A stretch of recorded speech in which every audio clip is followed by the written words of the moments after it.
Many years ago, a visual novel popped out at me while I was browsing PlayAsia for Vita TV compatibility info. Its art style I found so captivating and unique that I really hoped that it came west eventually. And when it did, it broke me. From its themes, psychology, and topics that mirrored parts of my own life, that VN became one of my favorite games of all time. I was barely able to hold myself together emotionally when I made that initial PS Vita review.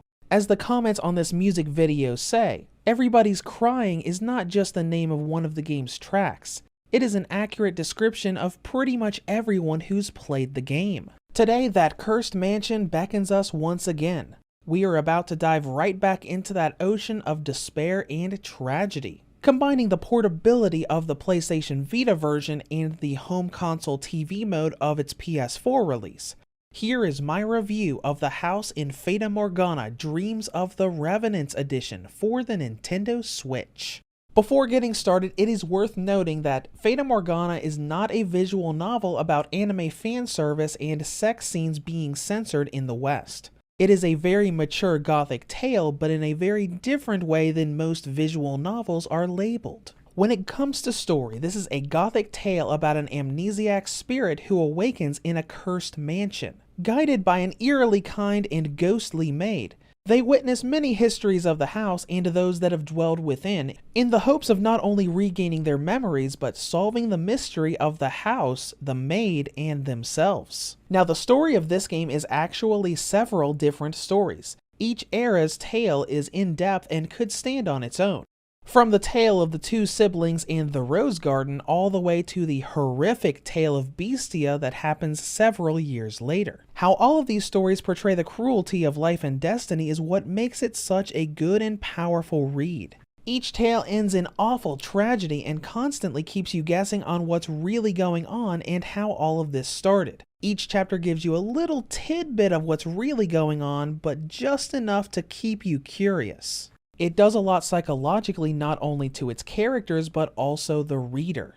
Being the Dreams of the Revenants edition also means this is a bit of a collection with not only the base game, but also the Requiem of Innocence prequel and the Reincarnation follow-up tale. When it comes to gameplay, this is a collection of visual novels where you're navigating through story scenes and interacting every so often with dialogue choices. First and foremost, this is the House in Fata Morgana Dreams of the Revenants edition. That means we've got extra content here that even PC players do not have access to. Dreams edition includes the House in Fata Morgana original game, Requiem of Innocence, the prequel that explains how the mansion's curse got started, Reincarnation, a fully voiced sequel of sorts, and finally a collection of side stories for the various characters. Considering this does have exclusive content that might gain the eye of PC players, it also has a backdoor function. This gives you a little quiz to test your knowledge of the main game, and if you pass, it will unlock all campaigns and visual novels from the get-go. However, this does not unlock the extras menu where you can listen to music and look at the art. That has to be unlocked the old-fashioned way. The last thing we should cover is a comparison between the exclusive content from PC and console. On PC, we have access to the backstage campaigns, giving you a bunch of scenes where the characters are breaking the fourth wall and talking about the game and scenarios. Whereas the console version has access to the Reincarnation follow-up and side stories, content that seems like it will never come to the PC version.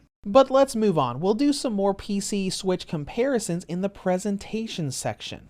Trekking through the campaign is your normal VN thing with advancing text and watching story scenes, and allowing you to auto-advance or skip text if need be. You interact with the story every so often in the form of dialogue choices. And Fata Morgana keeps you on your toes even in this regard. Some of the dialogue choices are timing based, where if you don't make a choice within a few seconds, you are automatically pushed towards one of the bad endings. That's really all the interaction you have, and those choices are few and far between, so what you'll be doing most of the time is enjoying the absolutely absurd amount of content crammed into this collection. As you can see on screen, my re-recorded times I did for trekking through the Nintendo Switch version shows that on Auto Advance, the house in Fata Morgana by itself is a good 50 to 60 hours. Add in Requiem of Innocence and Reincarnation, and we are looking at a good 90 to 100 hours. Next up is presentation. The art style of Fata Morgana is very unique and it looks absolutely beautiful on the Switch. It also has a few differences between this and the PC version. When you play Fata Morgana on Steam, it is presented in a 4:3 ratio and the backgrounds have a sort of faded water paint style to them. Dreams Edition redid all of these backgrounds with a significantly higher amount of detail. Even the cinematic intro has a lot more flashy stuff on console, giving you a much more immersive feel than the stills and straight text of the PC version. Moving on to audio, this is also very immersive. The style of music changes in each era, and whenever a certain song plays, you know what to expect. If I start hearing everybody's crying, I know something really awful is about to happen. When it comes to performance, it plays really well. Load times are nearly non-existent, and even booting the game up to the title menu takes almost no time at all. Now, there was one instance where the game froze up on me during auto advance, but freezing up once in over 65 hours of visual novel reading isn't enough to really cause a huge problem. Now let's dive into battery life.